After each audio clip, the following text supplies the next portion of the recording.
We're joined by Illinois Wesleyan University. They just finished play in the third game of the 2016 NCAA Division III softball championships.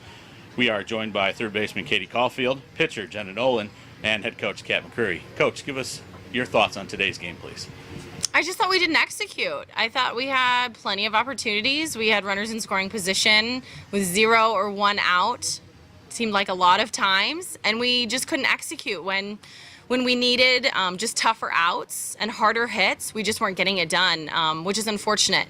Felt like we could never really get the momentum fully on our side because we couldn't execute on those plays. So from a coaching perspective, when you have situations like that in a game, what's the message to the team as you're going through? I think to stay relaxed. I think when you start to think too much and get tight and overthink it, and we are our own worst enemy, and that has shown throughout the season. When we struggle a little bit, it's because we're thinking a lot and we're trying to do too much, as opposed to playing relaxed, looking for a pitch we can hit hard and going for it, and just having a ton of guts. I feel like in those situations, as opposed to getting tight and trying to think and trying to maybe place the ball and not be as aggressive as we need to be. Jenna, really a solid day for you out there today. Just the last 2 innings there, you gave up 1, came across here and there, but you were locked in for the most part.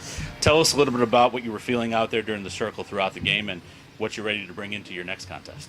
I felt pretty good throughout the game. I felt like our defense was making a lot of really good plays, especially Katie. That was awesome. I thought we played pretty solid defense, had some good plays. And I'm excited for tomorrow, honestly, after last weekend, especially the way we came back. I'm just excited. Katie, as Jenna mentioned, you had a lot of good plays out there. What's your favorite one that you had out there today? Favorite, probably the double play, because we get ice cream and we turn double plays. Not really, but I was glad just to make that because it took a little pressure off that inning because that girl was on second. When you get on a roll like that, making defensive plays, is it anything akin to hitting when you get into a hitting streak? Did you get a new comfort level or whatnot? Yeah, it definitely takes the pressure off knowing that I can get the grounders and get the line drives. The first one's always the toughest, and once you get past that, you're good.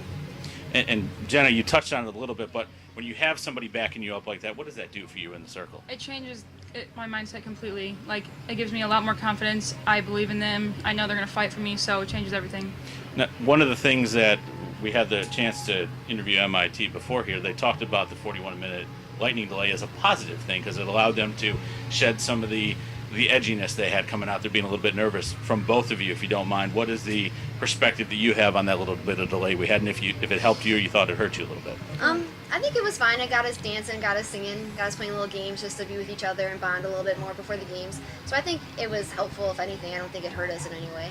Yeah, I think it allowed us to loosen up a little bit, even after we had a strong first inning, but I thought we stayed loose.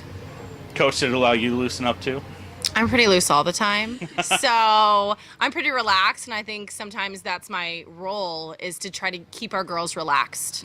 So, and they do a good job. They do a good job of trying to keep it light and have fun, because that's what it is. It's a game, and it should be fun. It should be a blast, especially because of where we are. Now, one situation should give you a little trepidation is now you've got to go the long way to get to that ultimate title, which is to hoist the national championship trophy at the end of this.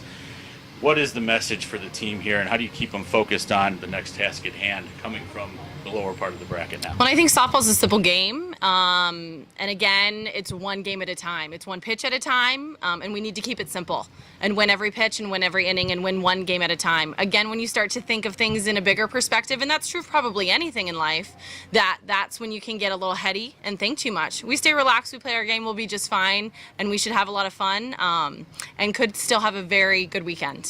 Let's look ahead just a little bit to finish things out here. That next game is coming up tomorrow at 1:30 p.m. It'll be against either Messiah or Rowan. Tell us a little bit about what you know about those teams. I don't know a lot. They're from a different region. We haven't seen them this year, and sometimes that's good for our team.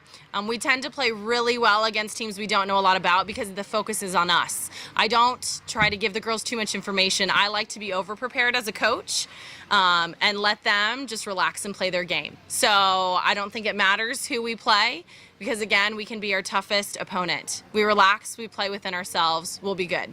Well, Coach, Jenna, and Katie, thank you very much, and good luck in your next game. Thank you.